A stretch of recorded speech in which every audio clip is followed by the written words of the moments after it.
ముందు ఒకసారి చూడండి.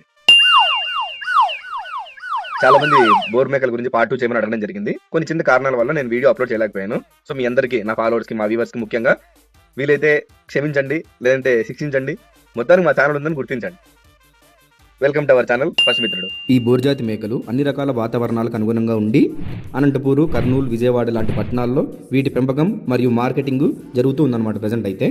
ఇవి ఎక్కువగా లీవ్స్ని, ష్రబ్స్, వీడ్స్ ఇలాంటి వాటికి ఎక్కువగా ప్రిఫరెన్స్ ఇస్తూ ఉంటాయి. వీటితో పాటు మనం లెగ్యూమ్ హే ఇవ్వడం వల్ల హై ఇన్ ప్రోటీన్ మరియు కాల్షియం కూడా వాటికి ఈజీగా లభ్యమయ్యే అవకాశాలు ఎక్కువగా ఉన్నాయి. వీటితో పాటు గ్రాస్ హే అంటారనమాట. ఇది ఇవ్వడం వల్ల to prevent them from getting two fat, అవి ఎక్కువ బరువు కాకుండా, ఎక్కువ కొవ్వు అనేది వాటిలో ఎక్కువ ఏర్పడకుండా మనం అనేది జాగ్రత్త తీసుకోవాల్సిన అవసరం ఎంతైనా ఉంది. వాటి యొక్క ఫీడ్ లో 14 to 16% క్రూడ్ ప్రోటీన్ ఉండేలా చూసుకోవాలన్నమాట. అలాగే మొక్కజొన్న మిశ్రమాన్ని, దాంతో పాటు ఎనర్జీ కోసం సోయాబీన్ మీల్ గానీ, గ్రౌండ్ నట్ కేక్ గానీ ఇలాంటివి ఇస్తూ ఉండాలన్నమాట. మేతని ఎలా ఎంత ఇవ్వాలి అనే దానికోసం